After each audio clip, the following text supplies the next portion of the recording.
Good afternoon, YouTube. Tyre Metalhead Weatherman. I hope you guys are doing well.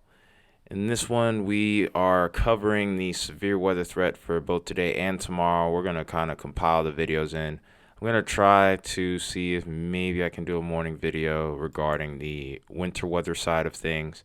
Has been a decent amount of snowfall that has been occurring over towards Iowa, and there's more going on right now. And we'll start to see this shift more and more over to the east. So we don't really have an idea of what the snowfall totals are like currently, but we will by the time we head into tomorrow morning. So that's going to be something to look forward to there. So interestingly enough, we have a new marginal risk area that's popped up here over towards California, right where we have the atmospheric river. It's just off the Valley of Sierras here. Little contrast in temperatures here, a little bit of warm air going on here as well. It's leading to a marginal threat for severe storms. There is an equal chance of all hazards, although it is a marginal risk. Nothing can be ruled out at this time. Currently, no severe warnings over there from what I can tell, but there's just a mess of flash flood warnings and there's other hazards possible over there. So just interesting weather going on out west. As far as our main concern, our slight risk area, storms have yet to fire, but we will start to see activity develop over there shortly. Let's go ahead and quickly look at the hazards before these storms start to fire here. And we'll start out with the hail hazard, which is the dominant one here. We also have a significant hail risk right here over towards southeastern Oklahoma into central parts of Arkansas, Little Rock, northern Little Rock, Pine Bluff, and even areas over towards the Texas-Arkansas line, Texarkana. A lot of you guys are at risk for significant hail. I think this threat will exist mainly earlier on throughout the day with supercells that will start to form. The wind threat will probably start to pick up later into the evening as the low-level jet starts to strengthen. Oops, let's try to keep that there. And we'll see areas like maybe Greenville, and mostly Mississippi and southern Arkansas and the line of fire for that. We'll see how things progress with that as time goes on. And then with the tornado threat, it's relatively minimal, but a little further to the south, we might have to watch for an isolated tornado. It's not zero, so it's always something to keep a close eye on. Working on a little project for this channel here that's going to talk about a particular event where we didn't have a great risk for tornadoes and a historic one ended up happening. Not necessarily a super damaging tornado or a deadly one per se, but it's one to remember, and it's coming up soon. So look forward to that. That being said, let's go ahead and go to day 2. Day 2 is a little bit more widespread. It's a little further to the south. We're mainly looking towards the Gulf states here, parts of the southeast involved as well. We see our marginal risk stretching all the way from Charleston, really over towards Alexandria in Louisiana, New Orleans to Tallahassee as well. And then right in the middle here, we have our bullseye. We have Tybee Island. We have Columbus, Georgia. We're getting close to Macon. I think we're a little too far south for that. Vidalia, Tuscaloosa might be on the fringe of this here. And areas further to the south as well. We're going to have to keep an eye on the threat for some increased severe weather activity towards Biloxi, Mobile as well. There is a notable tornado threat with this. We have a 5% area that exists from Mobile all the way to Tybee Island. We have Columbus in there as well. A lot of South Alabama enterprises in there too. And the wind threat is no different. This stretches from Georgia all the way to southern Georgia, all the way to southern Mississippi, all the way to even the Atlantic coast. Then our hail threat, there is a hatched risk yet again towards the western half of this slight risk. Mobile, Biloxi, and pretty much southwestern Mississippi has a pretty good chance of seeing some hail. Some significant hail possibly even. So that's what we're dealing with right now as far as those threats are concerned. And we'll go ahead and now look at the models as time goes on here. I was doing a little bit of assessing before I got into this video. Some things have changed since the last time I got to look at the models. It looked a little earlier towards lunchtime while I was out. But now we're seeing that warm nose begin to develop over here in central Oklahoma, and we're going to watch this transgress to the west here. This is more so towards current time, and this is going to be a limiting factor in a lot of this event for tonight as far as maybe tornado potential is concerned. This little sector this is our strongest part of the warm sector right about here. I gotta fix the font here on this pen, which is kind of irritating. But this is where some of the warmest temperatures are. The moisture return is going to be pretty good around here, so I would be a little bit more concerned about tornadic activity, but the lapse rates are going to be just a little further north of that. And look at the temperature contrast we have here. We're going to see temperatures into the 60s here, and then over here we're seeing temperatures of 47. So with that kind of convection going on here, hail is definitely a big possibility here, possibly some large hail. So we'll see that develop as we get into the evening and overnight hours before the wind threat really starts to ramp up here and take over. We'll see the low-level jets start to really kick in. And from there, we'll see that threat start to shift a little further south as the cold air will start to take over these areas further to the north. So this is heading into the afternoon hours. Storms shouldn't be expected to fire at this point, but this cold front will start to pass through parts of the southeast here. This will limit severe potential for areas like Atlanta, for areas like Montgomery, like Huntsville. And then we'll watch these storms develop over here to the south, where we have those much warmer temperatures here. Our warm sector here is still pretty stout, getting into the mid to upper 60s, some 70s in some spots. And with other dynamics in play, we'll see those storms fire, and then we'll see the threat maybe shift a little further to the south on Monday for areas like maybe north and north central Florida towards the peninsula. And then we'll watch that start to scoot out of here as we head towards Monday evening. Take a look at our dew points. And this is what I've been keeping the closest eye on so far. One thing that definitely has my attention here, we do see a bit of a dry line setup, but also the contrast in the moist sector and that dry line is what's really impressive here. I do think at first there is definitely some potential for maybe a supercell to really flourish in this environment here, because we do see dew points all the way into the 70s just off that dry line, and then we start to see those 30s and 40s come into play here. So it's quite a drop off there. Notable difference. And then that also leans into a bit more of a damaging wind threat, as these storms really will be starting to fire as we get later into the evening, as that dry line will be a source of lift. As we draw this forward here, moist sector is still pretty stout. We kind of lean towards more of a cold core setup over towards central Arkansas. This definitely helps increase that hail threat a bit. And then what ends up happening as time goes on is that cold air starts to take over in the northern parts of these states here. That moist sector gets funneled further to the south, and some of the more primed dew points will begin to show themselves over towards our areas of greater interest.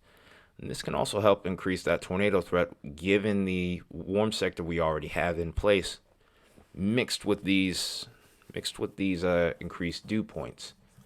And then the same will be said as we watch this progress over towards Florida on Monday. There's already a marginal risk on Monday. We'll see if that has any sort of potential of being upgraded. But as of right now, I think we're going to mainly be staying there. That being said, let's go ahead and look at both the upper level jet here and then also the low level jet. And through this, we'll kind of get an idea as to why I'm not super concerned about a tornado threat as of right now. Could be a chance that you could see a small pocket of a slight risk pop up for the tornado threat here, further to the south. Because, I mean, here's the thing. Our low pressure is all the way up here, so forcing is limited, right? And then we don't really see much of a trough develop around here. So we don't have a lot of directional shear. We have some speed shear, but even then, the differential in wind speeds isn't by much. We have winds getting up to about, let's say, what I don't know, 50 knots here. So this is the upper level jet. Normally, you look for slightly higher totals if you're looking for tornadic activity, tornadic concern, so to speak. And this little, there's a chance that if this deepens a little bit, we could be singing a different tune here. But if we switch this over to 850, which is our low level jet, it's a pretty similar look, actually. We see a 30 to 40 knot jet here. It's pretty daggone close, but just the directional shear is not really there. There's a slight change right here, but not much. So that's making this a much tougher forecast. And then, of course, again, like I said, just the dynamics aren't really there for an extensive outbreak. So we'll go back to 500 again. And we'll move this forward, and then we'll show what tomorrow looks like as we head into the afternoon. Again, not a super strong trough here. There is a little bit of a street that tries to pop up here, but this is mainly over too far to the north. That could be just enough to get a little bit of a low-level jet going here as we head into the afternoon or evening hours. But even then, like I said, not very impressive.